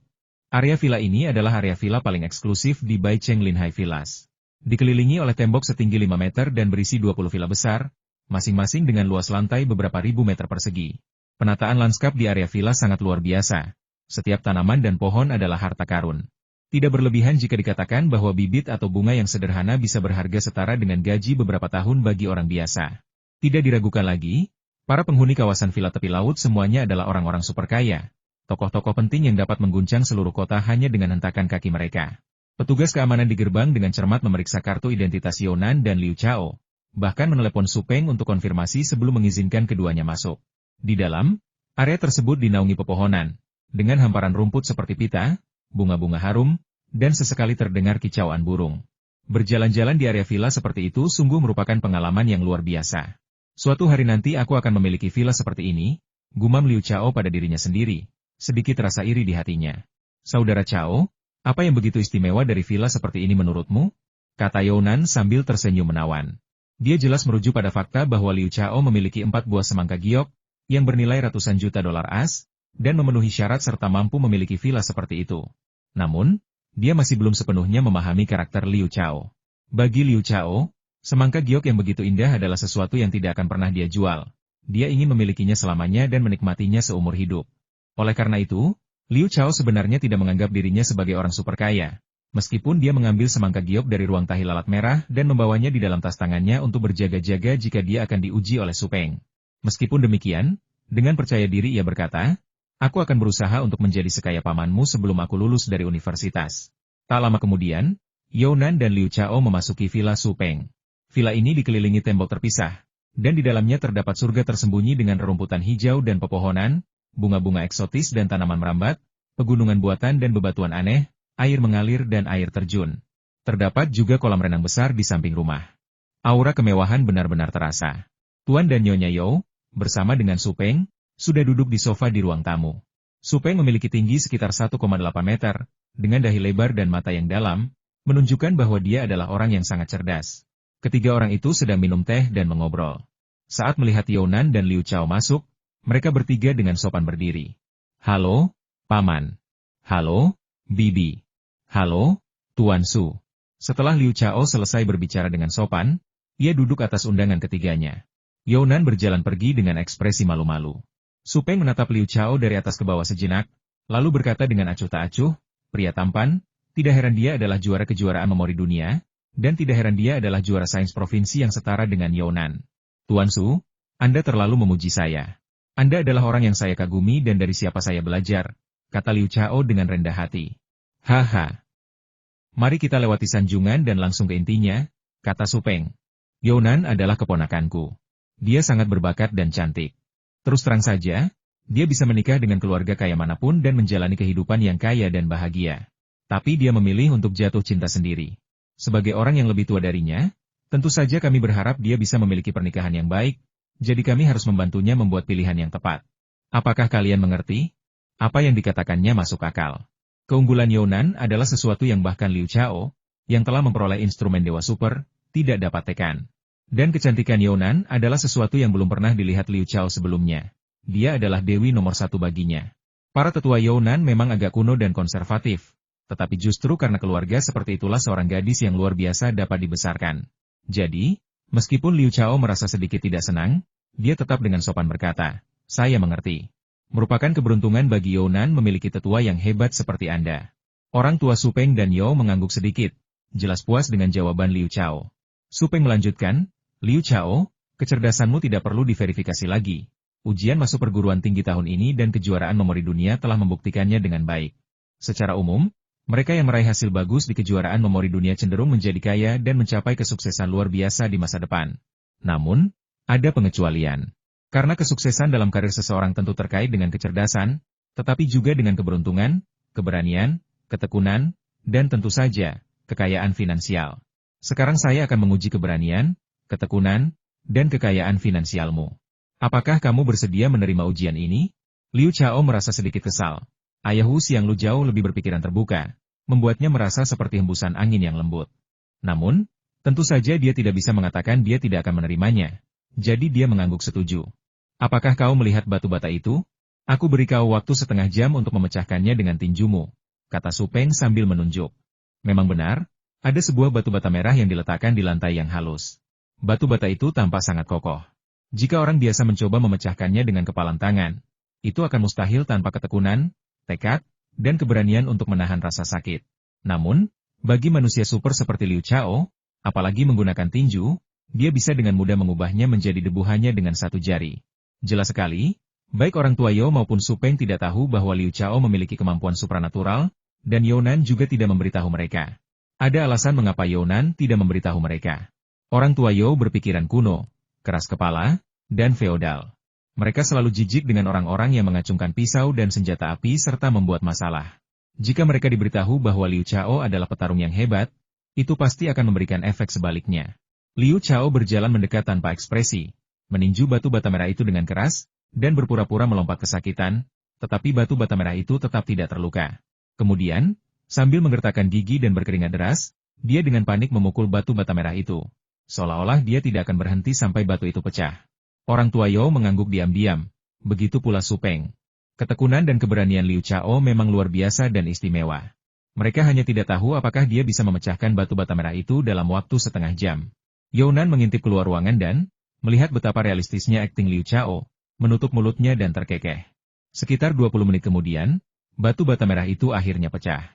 Liu Chao berjalan mundur, tentu saja, dia meletakkan tangannya di belakang punggung, tidak ingin mereka melihatnya, lagi pula, tangannya tidak menunjukkan tanda-tanda kemerahan atau bengkak, yang dapat dengan mudah menimbulkan kecurigaan. Bagus sekali, kau berhasil. Su Peng berkata dengan puas, lalu berkata, ikutlah denganku. Sekarang kita akan menguji keberuntunganmu. Jadi, mereka berempat masuk ke dalam gudang. Younan mengikuti mereka sampai ke pintu, menatap dengan cemas.